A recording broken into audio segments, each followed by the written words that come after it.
यदा यदा हि धर्मस्य ग्लानिर्भवति भारत अभ्युत्थानम् अधर्मस्य तदात्मानं सृजाम्यहम् परित्राणाय साधूनां विनाशाय च दुष्कृतम् धर्म संस्थापनार्थाय संभवामि युगे युगे संभवामि युगे युगे।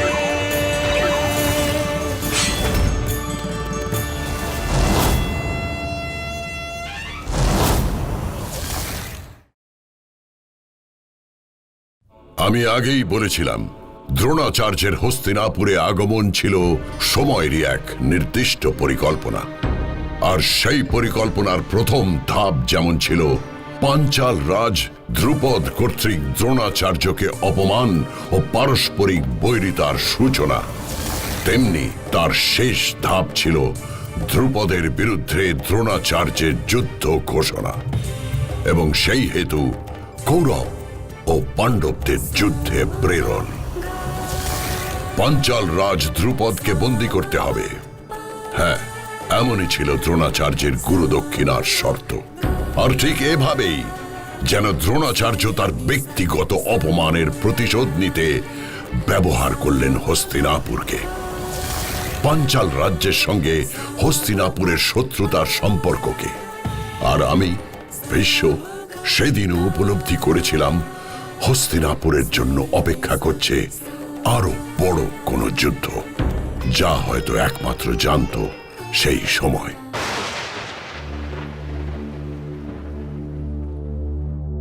বলো মিত্র অশ্বত্থামা, হঠাৎ কি কারণে এমন জরুরি ডাক? গুরুদক্ষিণা সম্পর্কিত বিষয়ে পিতা কিছু তথ্য জানাতে বললেন। গুরুদেব আমাদের স্মরণ করলেই তো আমরা পৌঁছে যেতাম, আপনাকে শুধু শুধুই কষ্ট করে আসতে হলো। আমি স্বেচ্ছায় এখানে আসিনি রাজকুমার, পিতার আদেশ পালন করতে এসেছি।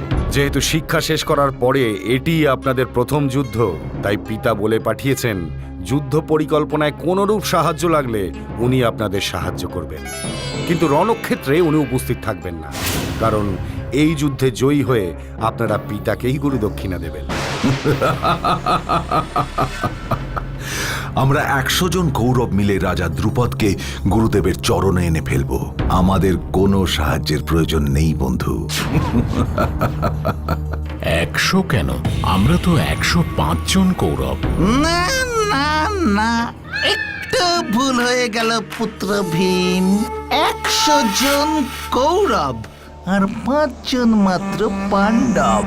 গুরুদেব যখন গুরুদক্ষিণা হিসেবে রাজা দ্রুপদকে বন্দী করার কথা বলেছিলেন, তখন এই আমি সর্বাগ্রে যুদ্ধে যাওয়ার জন্য প্রস্তুত হয়েছিলাম, ওর প্রিয় শিষ্য অর্জুনেরও আগে। তাই আমরা 100 ভাই সর্বাগ্রে যুদ্ধে যাব। যদি একসাথে যাওয়া সম্ভব নাই হয়, তাহলে আমারও দুর্যোধনদেরই আগে যাওয়া ন্যায়সঙ্গত বলে বোধ হচ্ছে। কিন্তু গুরুদক্ষিণা তো আমাদেরও দেওয়ার কথা, ভ্রাতা দুর্যোধন। চিন্তা করো না নকুল, ধৃতরাষ্ট্রপুত্রদের মন যথেষ্ট উদার। আমাদের জয়ের ফল তোমরাও ভোগ করতে পারবে, কিন্তু আমাদের জয়ের এক ফোঁটাও কৃতিত্ব আমি তোমাদের দিতে পারবো না। আগে জয় করে তো দেখাও। আমার মনে হয় দুর্যোধনেরই আগে যাওয়া উচিত, কারণ ওই সর্বাগ্রে যুদ্ধে যাওয়ার কথা বলেছিল। কিন্তু না নকুল, আর কোনো কিন্তু নেই এখানে। যাও দুর্যোধন, তুমিই আগে যাও আর বিজয়ী হয়ে এসো। এই সুযোগটা কিন্তু কিছুতেই হাতছাড়া করা যাবে না ভাগ্নে। পাণ্ডুপুত্ররা যাতে যুদ্ধ করার সুযোগই না পায়। প্রশ্নই নেই মামা, দ্রুপদ রাজাকে আমরাই পরাজিত করব। পাঞ্চাল রাজের সৈন্য সংখ্যা কিন্তু বিপুল ভাগ্নে। পরিকল্পনা ছাড়া এক পাও এগানো যাবে না। অগ্নিবেশ শিষ্য দ্রুপদকে বন্দী বানানো অত সহজ নয়। পরশুরাম শিষ্য কর্ণের পক্ষেও কি কঠিন মামা? এসো মিত্র এসো, তোমারই প্রয়োজন ছিল। বন্ধুকে ছাড়াই রণকৌশল প্রস্তুত করছো? তাহলে যুদ্ধের সময় আমি আমার স্থান কিভাবে গ্রহণ করব? তুমি আমার সঙ্গে রাজা দ্রুপদের সাথে যুদ্ধ করতে যাবে?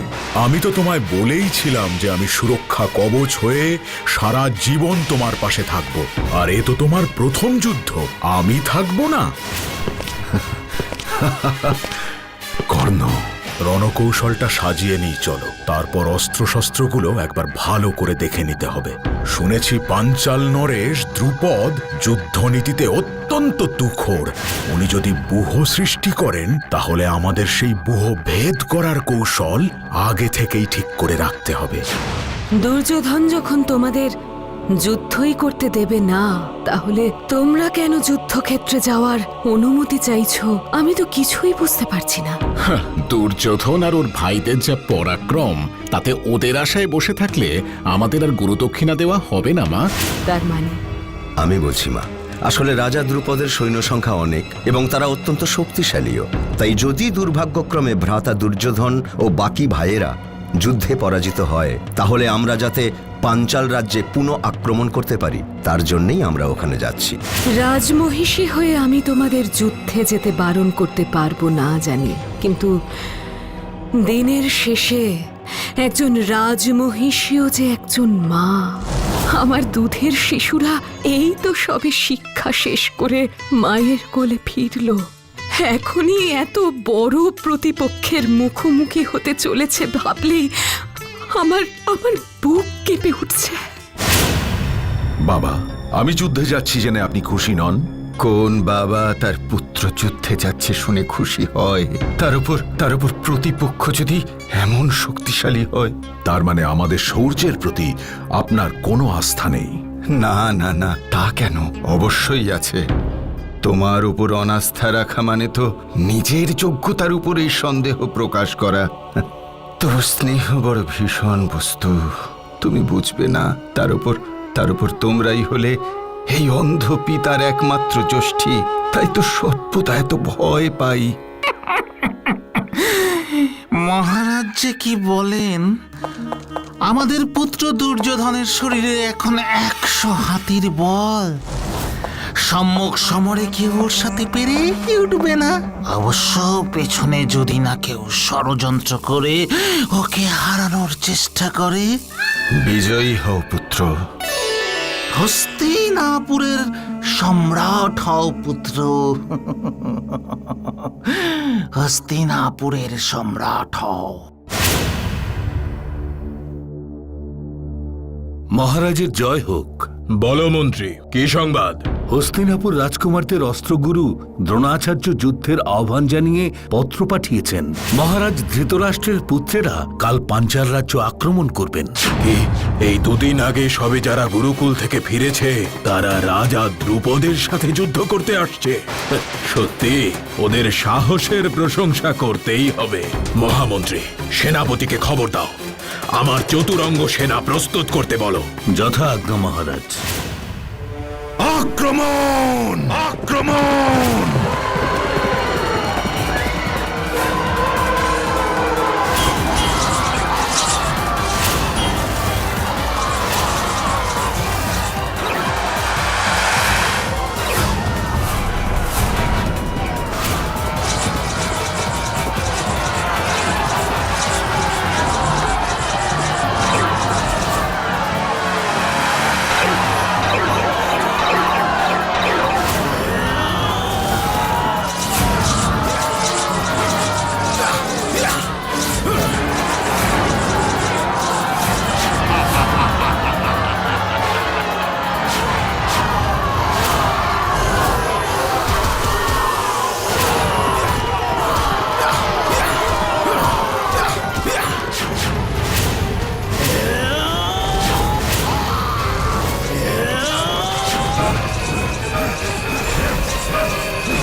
মৃত্যু দুর্যোধন, আর এগিয়েও না, তুমি বুয়ে ঢুকে যাচ্ছ।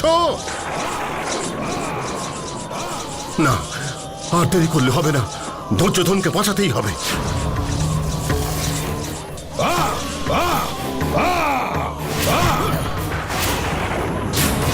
আমার রথে উঠে এসো বন্ধু, আমার রথে উঠে এসো। ওদের সৈন্যবল অত্যন্ত বেশি। আমাদের হাতে আর বেশি সৈন্য নেই, এখানে থাকা মূর্খামি হবে।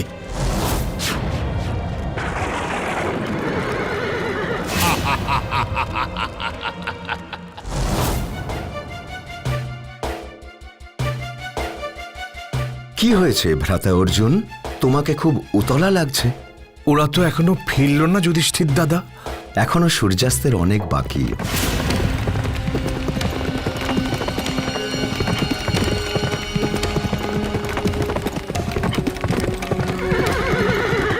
কে হে দুর্যোধন?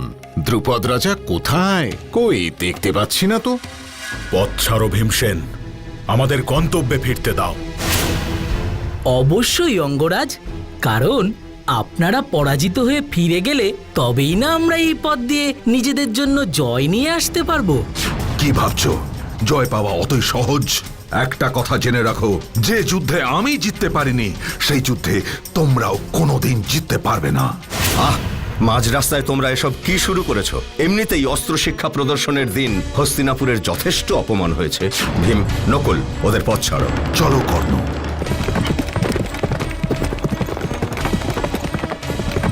এবার বলুন যুধিষ্ঠির দাদা, আমাদের জন্য কি আদেশ আছে? আমরা কি আজই আক্রমণ করব, নাকি কাল প্রাতঃকাল পর্যন্ত অপেক্ষা করব? আর কিছুক্ষণের মধ্যেই সূর্য পশ্চিমে ঢলবে।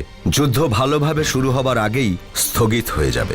তাই আমার মনে হয় কাল সূর্যোদয়ের পর পূর্ণ উদ্যমে আমাদের আক্রমণ করা সঠিক হবে। আমার মনে হয় যুধিষ্ঠির দাদা একদম ঠিক বলেছেন। আমাদের কাল আক্রমণ করাই সমীচীন হবে। তবে আপনার এই যুদ্ধে অবতীর্ণ হবার কোনো প্রয়োজন নেই। এইটুকু কাণ্ডের জন্য আমরাই যথেষ্ট। না না, তা বললে হয় নাকি? গুরুদক্ষিণা তো আমাদের সকলেরই দেওয়ার কথা। যুধিষ্ঠির দাদা, আমি ভ্রাতা অর্জুনের সঙ্গে সম্পূর্ণ সহমত। আপনি আমাদের অনুমতি দিন দ্রুপদকে বন্দী করে আনতে, আর গুরুদেবের দক্ষিণার সঙ্গে সঙ্গে জ্যেষ্ঠ ভ্রাতাকেও গর্বিত করে তুলতে।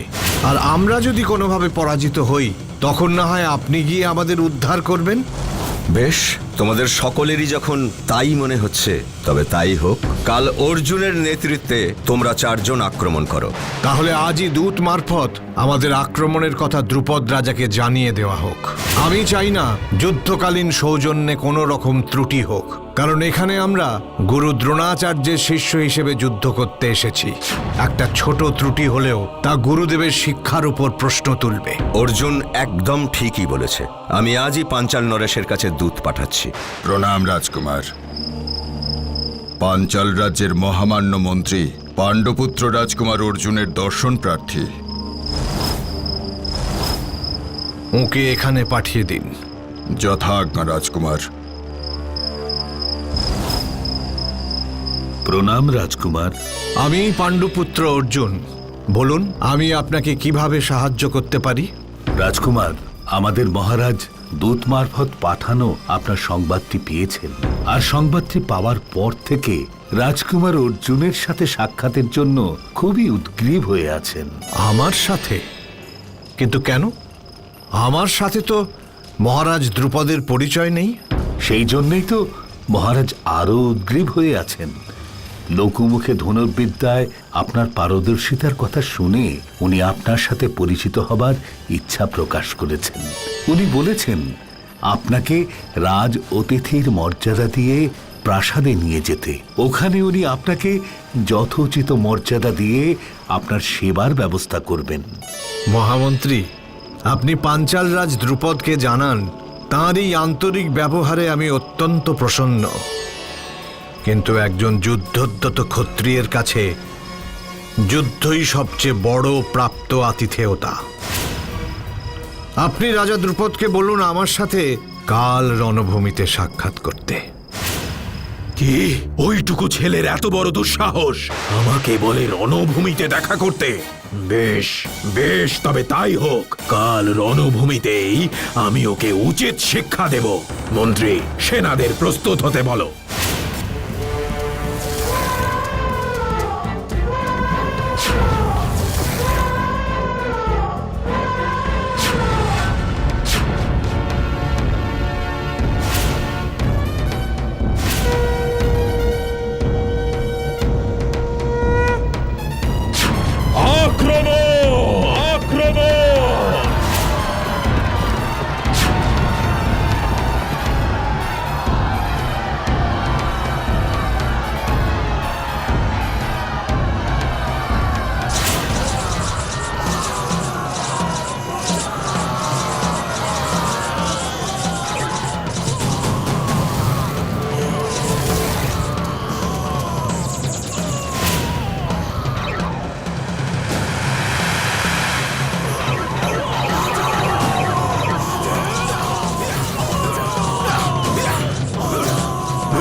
আমাকে বুহবন্দি করার চেষ্টা চলছে।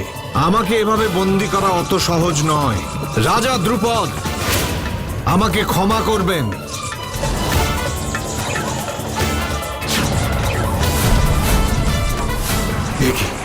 এ কি করে সম্ভব? এই অর্জুনকে আমায় আটকাতেই হবে।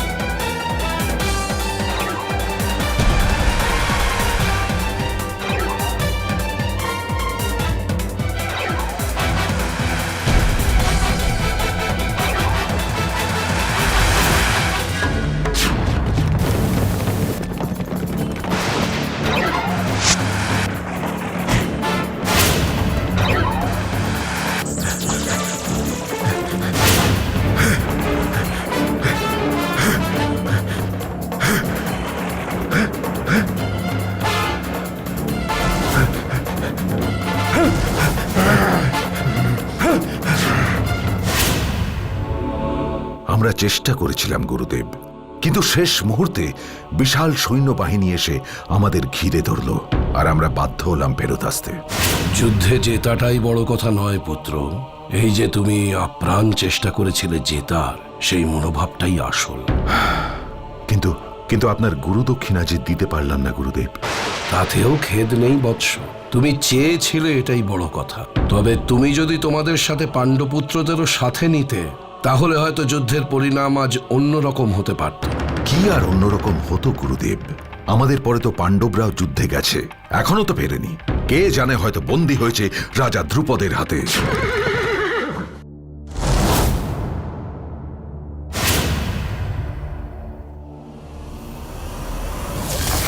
দেখুন আপনার চরণে কাকে নিয়ে এসেছি আমরা। দ্রোণ, এসো বন্ধু, এসো। দ্রোণ? দ্রোণ নয় দ্রুপদ, দ্রোণাচার্য। মনে আছে তুমি বলেছিলে সমান সমান না হলে নাকি বন্ধুত্ব হয় না? মিত্রতা সমানে সমানে হয়, অসমানের সঙ্গে মিত্রতা অবিধেয়। এখন তো আমরা সমান সমান, তবে এখন কি আমি তোমায় বন্ধু বলতে পারি? সেই হিসেবে দেখতে গেলে অবশ্য আজও আমরা সমান নই। এখন আমি হস্তিনাপুর রাজ্যের রাজকুমারদের গর্বিত অস্ত্রগুরু। রণক্ষেত্রে তুমি যার শিষ্যদের থেকেও অযোগ্য প্রমাণিত হয়েছ, আর তুমি হলে এই মুহূর্তে আমার কাছে পরাজিত এক বন্দী মানুষ। সমান তো আমরা আজও নই মিত্র। আমায় আর লজ্জা দিও না দ্রোণ। এখন তো আমি তোমায় বন্ধু বলতে পারি। লজ্জা?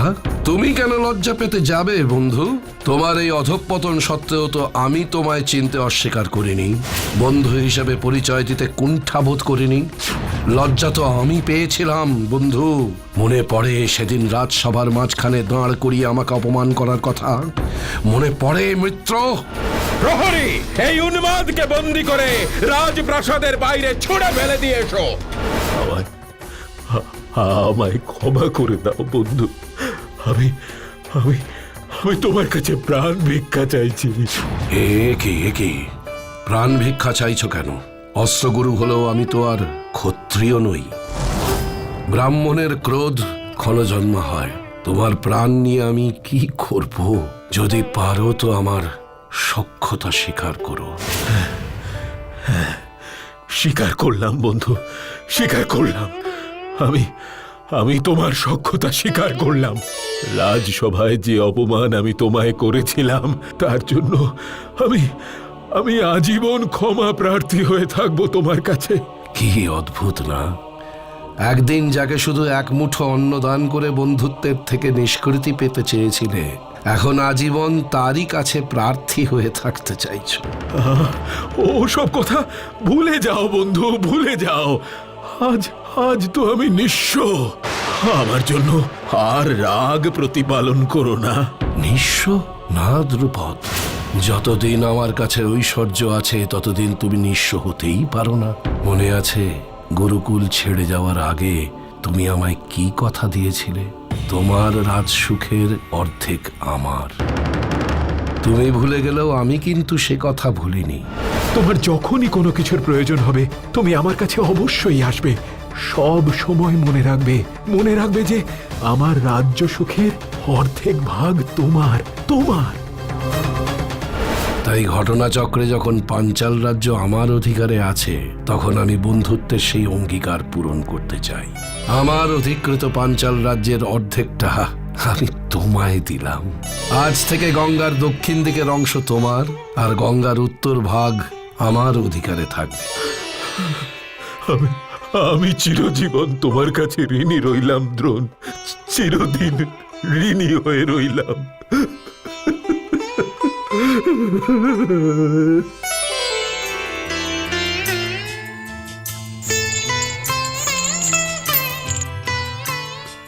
ঋণী নয় বন্ধু, চিরদিন বন্ধু হয়ে থেকো,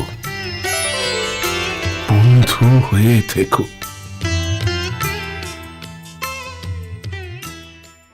পাঞ্চাল রাজ ধ্রুপদের বিরুদ্ধে যুদ্ধে এই জয় প্রকৃতপক্ষে ছিল দ্রোণাচার্যের বিজয়।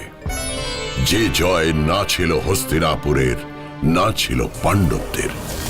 এ যেন ছিল ইতিহাসের সেই বিরল এক যুদ্ধ, যেখানে এক শক্তিশালী রাজ্যের সঙ্গে যুদ্ধ হলো এক গুরুর একদল ছাত্রের, যেখানে হস্তিনাপুর রাজ্যের রাজনীতি বা যুদ্ধনীতির ছিল না কোনো প্রত্যক্ষ যোগাযোগ। সত্যি মহাভারত এমনই এক অদ্ভুত আখ্যান, যেখানে প্রত্যেকটি চরিত্র এভাবেই একে অপরকে ব্যবহার করে এসেছে তাদের নিজেদের শর্তে। আর মহাভারত এগিয়ে চলেছে তার নিজস্ব নিয়মে। For more updates, subscribe to our channel, click the show links and enjoy watching the videos.